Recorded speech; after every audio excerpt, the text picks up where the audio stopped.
तुमचं आपल्या चॅनलमध्ये, ज्याचं नाव आहे kitchen recipe and lifestyle vlog. तर आज आहे बेंदूर हा सण आपल्या महाराष्ट्रातील एक कृषी सण म्हणून मानला जातो. तर शेतकरी या दिवशी आपल्या बैलांप्रती प्रेम, जिव्हाळा, कृतज्ञता व्यक्त करतात असा हा दिवस आहे. तर या दिवशी गावामध्ये ना ज्याच्या घरी बैल आहेत ते लोक बैलांना स्वच्छ अशी धुतात, त्यांना रंगीबेरंगी कलरने नटवतात, त्यांच्या शिंगांना फुगे वगैरे बांधतात आणि आपल्या गावातून मिरवणूक काढतात. तर मग गावामधून मिरवणूक काढताना ते प्रत्येकाच्या घरापुढे थांबतात. मग लोक त्यांचे छानपैकी ओवाळणी करतात, त्यांना पुरणपोळीचा नैवेद्य चारतात. तर असा हा दिवस साजरा केला जातो.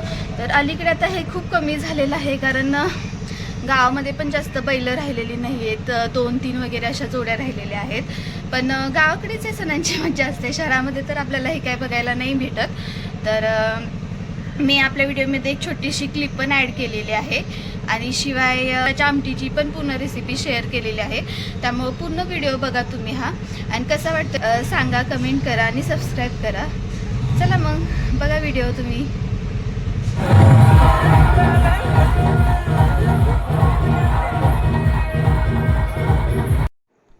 तर आजचं वातावरण काहीसं असं होतं. बेंदूर असून पण काही पाऊस कमीच होता पुण्यामध्ये.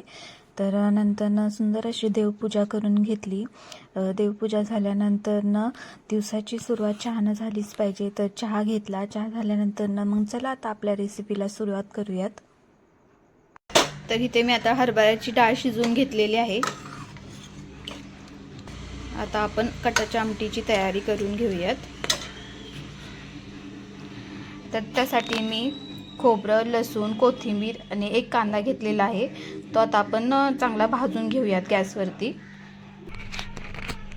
तर मी ते एक कांदा गॅसवरती भाजून घेतलेला आहे, तो पण आपण ह्याच्यामध्ये टाकून घेऊया. आणि आपण शिजवून घेतलेली हरभऱ्याची डाळ ती थोडीशी टाकायची आणि चांगला मसाला करून घ्यायचा. आपण हा मसाला आता करून घेऊयात.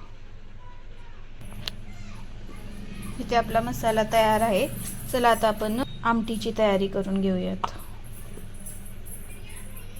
चला आता आपण कटाची आमटी बनवून घेऊयात. त्यासाठी मी पातेल्यामध्ये थोडंसं तेल घेतलेलं आहे.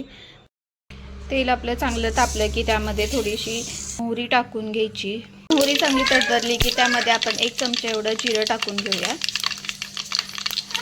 जिरं पण चांगलं तडतडले की नंतर आपण थोडासा कढीपत्ता टाकून घेऊया. कढीपत्ता टाकल्यानंतर ना आपण वाटलेला मसाला टाकून घ्यायचा.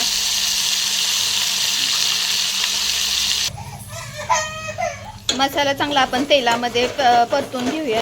तेल सुटेपर्यंत आपण मसाला चांगला परतून घेऊयात. आता मसाला भाजल्यानंतर ना त्यामध्ये आपल्या चवीनुसार मीठ टाकायचं.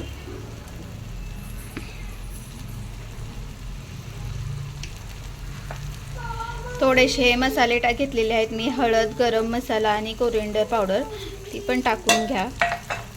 आणि घरात बनवलेलं आपलं तिखट असतं ते पण तुमच्या तिखटप्रमाणे टाकून घ्या, तुम्हाला किती हवं आहे तेवढं.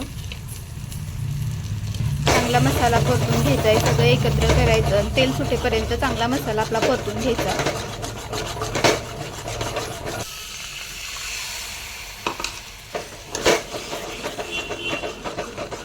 इथे आता आपला चांगला मसाला परतलेला आहे, चांगलं तेल सुटलेलं आहे.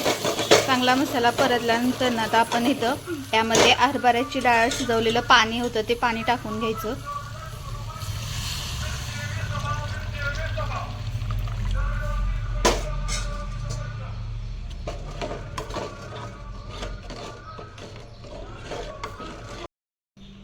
छान आता आपण आमटीला कढून घेऊयात.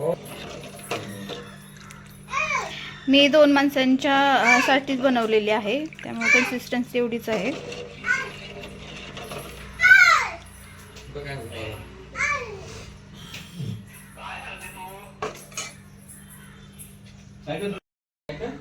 आमटीमध्ये आपण थोडासा गूळ घालून घेऊया, कारण थोडा गूळ टाकले की आपल्या आमटीला चांगली चव येते गुळामुळे. तिखट गोड असले की चांगली चव येते, त्यामुळे थोडासा गूळ टाकायचा.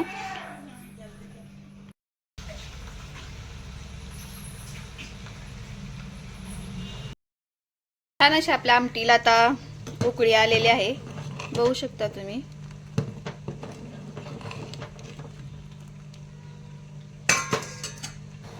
छान अशी आपली तर्रीदार कटाची आमटी तयार आहे. तर तुम्ही करू शकता रेसिपी. मी 2 माणसांसाठी केलेली आहे.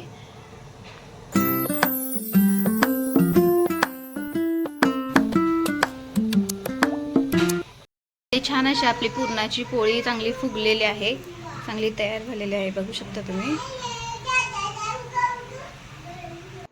छान इथे आपला पुरणपोळीचा स्वयंपाक तयार आहे. व्हिडिओ कसा वाटला आपला हे लाईक, शेअर, सबस्क्राईब आणि कमेंट करून सांगायला अजिबात विसरू नका. चला भेटूयात पुढच्या व्हिडिओ.